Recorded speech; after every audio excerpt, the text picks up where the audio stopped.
Hi అండి hi అండి ఈరోజు మనము చికెన్తో సమోసా చేసుకుందామండి. దానికి మనం ఫస్ట్ 1/4 కేజీ చికెన్ అయితే తీసుకున్నాను.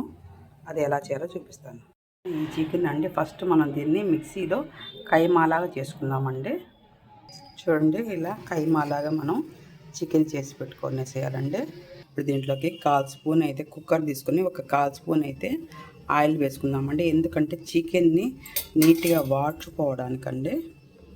చూడండి, ఆయిల్ అయితే కాగిపోయింది. మనం మిక్సీలో వేసుకున్న కైమాని వేసేసుకుందాము. ఒక 1/4 స్పూన్ అయితే ఈ చికెన్కి సరిపడినంత ఉప్పు అండి. నేనైతే 1/4 స్పూన్ తీసుకున్నాను. పసుపు, తెల్లగడ్డల మసాలా 1/2 స్పూన్. ఇదంతా కలుపుతూ మనం కొద్దిగా సేపు వాడుద్దామండి. నీళ్ళంతా పొనిచ్చేద్దాం. కైమా అయితే ఇలా వాడుతుంది కదా. ఒక 1/4 స్పూన్ అయితే గరం మసాలా పౌడరు, ఒక 1/2 స్పూన్ వరకు కారం వేసుకున్నానండి. చూడండి, నీట్గా అయితే అంతా వాడిపోయేసింది కదా. ఇప్పుడు మనం దీంట్లోకి ఒక 1/2 గ్లాసు వాటర్ పోసేసుకునేసి ఒక 2 విజిల్స్ అయితే రానిచ్చేద్దామండి.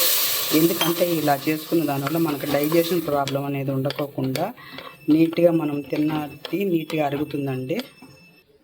నేను పై లేయర్కి అయితే మైదా పిండి తీసుకున్నానండి. దాంట్లోకి పిండి 1 కప్పు తీసుకున్నాను. దానికి సాల్ట్ వేసుకుంటున్నానండి, ఒక 1/4 స్పూన్ సాల్ట్. ఇప్పుడు దీన్ని మనం నీట్గా వాటర్ పోసుకుంటూ నీట్గా కలిపి పెట్టుకుంటామండి, చపాతీ ముద్దలాగా. చూడండి, మైదా పిండిని అయితే ఇలా నీట్గా కలిపి పెట్టుకునేసి దీన్ని ఒక అరగంట సేపు మనం స్టఫింగ్ రెడీ అయ్యేంత వరకు దీన్ని మనం నాననిద్దామండి. అంటే చికెన్ అయితే ఇలా మనకు నీట్గా ఉడికిపోయింది. ఇప్పుడు దీంట్లోకి మనం ముందుగా కట్ చేసుకున్న 2 ఎర్రగడ్డలు, పెద్దవి 2 ఎర్రగడ్డలు అండి, దీంట్లో వేసేసుకుందాం. ఇదైతే ఉడకని అవసరం లేదండి, కొద్దిగా వాడితే చాలు. సన్నగా కట్ చేసుకున్న ఆనియన్ అండి, ఇది కొద్దిగా వాడితే చాలండి. ఇప్పుడు మనం దీంట్లోకి వేసుకున్న ఉప్పు అయితే ఇందాక మనం వేసుకుంది అది సరిపోలేదండి. ఉప్పు కారము, నేను ఇంకొద్దిగా ఉప్పు కారము కొద్దిగా వేస్తున్నానండి. ఏంటంటే మనం వేసింది కరెక్ట్గా చికెన్కి సరిపడేనంతే వేసాం కదండి. ఆనియన్ వేసేటప్పటికి మనకి చాలా తక్కువ అయిపోయింది, కొద్దిగా వేసానండి. చూడండి, మనం వేసిన ఆనియన్ కానీ వాడిపోయింది. ఇప్పుడు దీంట్లోకి మనం సన్నగా కట్ చేసుకున్న కొత్తిమీర, కరివేపాకు వేసేసుకుందామండి. Stove off చేసేద్దామండి. ఇదే అండి, స్టఫింగ్ అయితే మనకు రెడీ అయిపోయేసింది. మనం ఇప్పుడు సమోసా షీట్ని తయారు చేసుకుందాం. ఈ మైదానండి కొద్దిసేపు అయితే మనం ఇలా నీట్గా మెత్తగా అనేది మనం నీట్గా చేసుకుంటామండి కొద్దిసేపు. ఇప్పుడు వీటిని చిన్న ముద్దలుగా చేసుకొని మనం చేసుకుందామండి. మనం కొద్దిగా పిండి తీసుకునేసండి ఇలా చిన్న సమోసాలుగా తీసుకున్నాము. ఈ సమోసాల పైన కొద్దిగా అనేది ఆయిల్ పూసుకునేసి, చూడండి, ఒక్కొక్క దానిపైన ఇలా ఆయిల్ పూసేసుకునేసి దీనిపైన కొద్దిగా పొడిగా చూడండి ఇలా పూసేసాం కదా. కొద్దిగా మైదా పిండి ఇలా మొత్తం చల్లేసేయండి. దీనిపైన ఇలా మళ్ళీ ఇంకొకటి వేసుకోండి. దీనికి ఆయిల్ వేసేసాం కదండి. దీనిపైన ఇలా నీట్గా ఎడ్జిలకంతా వచ్చేటట్టుగా చేసుకోండి. అలాగే ఈ మొత్తం వాటికన్నిటికీ పూసుకోండి. చూడండి, ఇలా అన్నిటికీ పూసుకునేసాం కదండి. వీటిని మనం నీట్గా చపాతీలాగా మనం పాముకుందామండి. బాగా ఇలా అయితే మనం పాము పెట్టుకోవాలండి.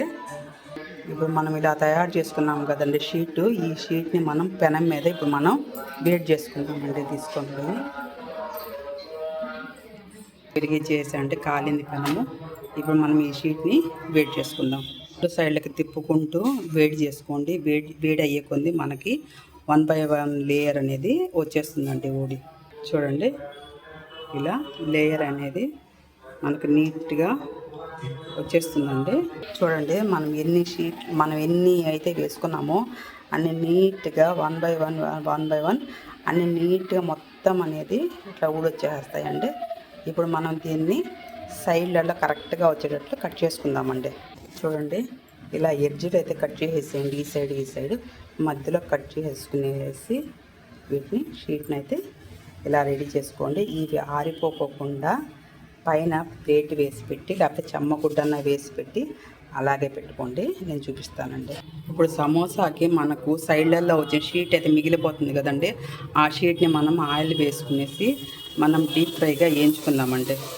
చూడండి, ఇవైతే రెడ్గా ఎగిపోయాయి కదా, వీటిని మనం తీసేసుకుందాం. ఆ షీట్ వేయించుకున్నాం కదండి, ఆ షీట్ని మనం ఇలా క్రష్ చేసేసుకునేసి మన ఈ చికెన్ మసాలా అయితే ఏది ఉందో స్టఫింగ్ దాంట్లో వేసేసుకుందామండి. చాలా బాగుంటుందండి ఇలా వేసిన దానివల్ల. ఇప్పుడైతే మనం సమోసాని ఫోల్డింగ్ చేసుకుందామండి. చూడండి, ఫస్ట్ సమోసాని ఈ విధంగా ఇట్లా రౌండ్ అప్ అనేది చేసుకోవాలండి. దీని తర్వాత ఈ ప్యాకింగ్లో చూడండి, ఏదైతే స్టఫింగ్ అనేది ఏదైతే తీసుకున్నామో దాన్ని ఇలా ఇలా ఫుల్ చేసేసి దాన్ని మళ్ళీ ఇలా క్రాస్లోకి ఫోల్డ్ చేసుకునేసి ఈ సైడ్ మిగులుతుంది కదండి, ఈ సైడ్లో కొద్దిగా మనం మైదా పిండిలో కొద్దిగా వాటర్ కలిపేసి ఇలా ఫోల్డింగ్ చేసేయాలండి. ఇంతేనండి, సమోసా అనేది కరెక్ట్ షేప్ అనేది వస్తుంది. ఈ ఫోల్డ్లో నేను చేసి చూపిస్తాను. చూడండి, ఫస్ట్ రిబ్బన్ కదండి, దీన్ని ఇలా ఫోల్డింగ్ చేయండి. చూడండి, మన స్టఫింగ్ అయితే ఫుల్గా పెట్టుకునేసి మళ్ళీ దాన్ని ఈ క్రాస్లోకి తిప్పుకోండి. తర్వాత ఇక్కడ మనకి వేస్టేజ్ అనేది మిగులుతుంది, దానికి మనం పాలు పూసేసి ఇలా చూడండి ఎంత నీట్గా సమోసా అనేది ఇలా వస్తుందండి. ఇలాగే మనం అన్ని సమోసాలు ఇలా చేసి పెట్టుకుంటాం. చూడండి, మనం సమోసా అంతా ఇలా రెడీ చేసి పెట్టుకున్నామంటే డీప్ ఫ్రైకి ఆయిల్ కూడా కాగిపోయింది. మనం ఇప్పుడు డీప్ ఫ్రై చేసుకుందామండి. చూడండి,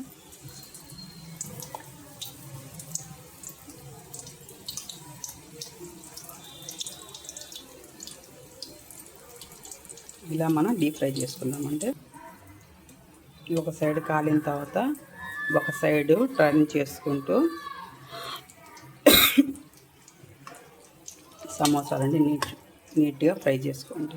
చూడండి, నీట్గా రెడ్ గోల్డెన్ కలర్లోకి వచ్చేసాయి కదా, వీటిని ఇప్పుడు మనం తీసేసుకుందామండి. అలాగే మన దగ్గర ఉండే కరోనా సమోసాలు కూడా ఇలా వేసేసుకునేసి ఫ్రై చేసేసుకుందామండి.